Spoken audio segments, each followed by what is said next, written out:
बिस्मिल्लाहिर्रहमानिर्रहीम। नबी करीम सल्लल्लाहु अलैहि वआलैहि वसल्लम की फ़ेवरेट ग़िज़ा तलबीना।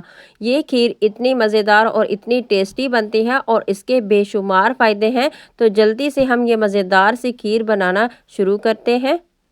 बिस्मिल्लाहिर्रहमानिर्रहीम। आप जहाँ भी रहें खुश रहें, आबाद रहें और हंसते मुस्कुराते रहें। तो तलबीना की ये रेसिपी बहुत ही खाने में मज़ेदार लगती है और इसके बेशुमार फ़ायदे हैं, ढेरों ढेर इसके फ़ायदे हैं। हम गिनने लगें तो शायद शुमार ना कर सकें। तो इसको खाने के बाद दिन भर की थकन थकावट दूर हो जाती है। कमज़ोर बच्चों के लिए बहुत ही बेस्ट ग़िज़ा है। तो आपने वीडियो में दिए हुए एक एक स्टेप को फॉलो करना ताकि आपसे कोई भी मिस्टेक ना हो। तो जल्दी से ये तलबीना की रेसिपी बनाना शुरू करते हैं। बिस्मिल्लाहिर्रहमानिर्रहीम। यहाँ पर मैंने 1 कप दलिया लिया है। तो ये ज़्यादा ना बारीक है और ना ही ज़्यादा मोटे वाला है। तो दरमियाने साइज़ का मैंने ये दलिया लिया है। इसको हम एक बाउल में डालेंगे। तो 1 कप ये दलिया है। इसको हमने पहले अच्छी तरह से धो लेना है। इसमें बहुत ही डस्ट सी होती है। तो आपने इसे 3 से 4 पानी के साथ इस तरह से अच्छी तरह से धो लेना है और इसको साफ़ सुथरा कर लेना है। तो यहाँ पर मैंने इसको 3 से 4 मरतबा अच्छी तरह से धो लिया है। और अब हमने जिस कप के साथ दलिया लिया है उसी कप के साथ हम पानी लेंगे। तो यहाँ पर हम दलिये को पकाने के लिए 3 कप पानी डालेंगे जिस कप के साथ मैंने दलिया लिया है। यहाँ पर देखिए पानी गर्म हो चुका है। इसके बाद हम इसमें दलिया शामिल कर देते हैं। तो इसमें हम 1 मरतबा इस तरह से चम्मच चलाएंगे और फिर हमने आंच को मीडियम से कम कर देना है और इसको कवर लगाकर इसको पकने देंगे। हमने इसको इतना सा पकाना है कि पानी ड्राई हो जाए और दलिया अच्छे से गल जाए।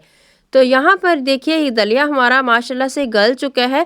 दरमियान में से मैंने इसको चम्मच चलाकर पकाया है और इसका पानी अच्छे से ड्राई हो चुके हैं। यहाँ पर देखिए दलिया हमारा रेडी हो चुके हैं। तो इसको रूम टेम्परेचर पर ठंडा करके एक कंटेनर में डालकर आप फ्रीज़ कर सकते हैं। जब दिल करे थोड़ा सा निकालें और बच्चों को ये तलबीना बनाकर दें और ख़ुद खाएं। ये इसके बेशुमार फ़ायदे हैं। ये खाने में बहुत ही टेस्टी और मज़ेदार खीर बनती है।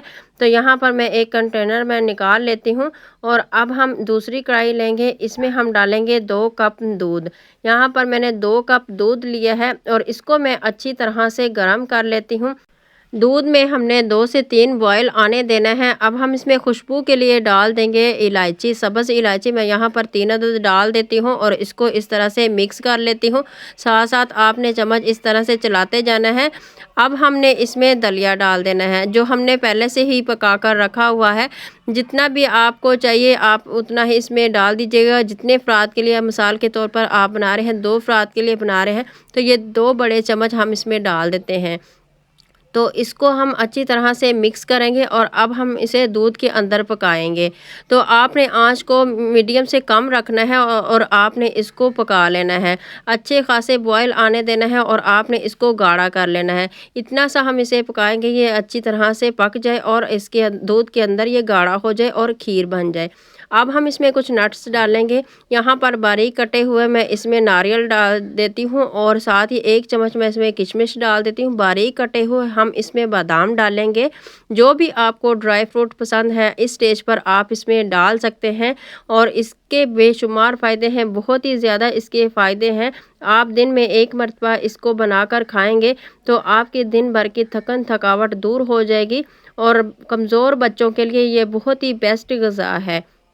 मैंने इसको दूध के अंदर अच्छी तरह से पका लिया है। आप देख सकते हैं ये गाढ़ा हो चुका है। अब चूल्हे को अब हम ऑफ़ करेंगे और इसको रूम टेम्परेचर पर ठंडा कर लेंगे। इसमें हमने चीनी का बिल्कुल भी इस्तेमाल नहीं किया, ना ही आपने करना है। अब हम इसमें डालेंगे मौसम के मुताबिक फ्रूट्स। यहाँ पर मैंने बारीक कटे हुए इसमें सेब डाल दिए हैं और बारीक स्लाइस में कटे हुए केले डाल दिए हैं और 2 चम्मच मैंने इसमें डाल दी है शक्कर। आप के पास शक्कर नहीं है तो आप इसमें 2 चम्मच शहद भी डाल सकते हैं। चीनी का हरगिज़ भी हमने इस्तेमाल नहीं करना। तो ये देखिए यहाँ पर ये तैयार हो चुका है। इसको अच्छे से मिक्स करेंगे और फिर चलेंगे फाइनल लुक की तरफ।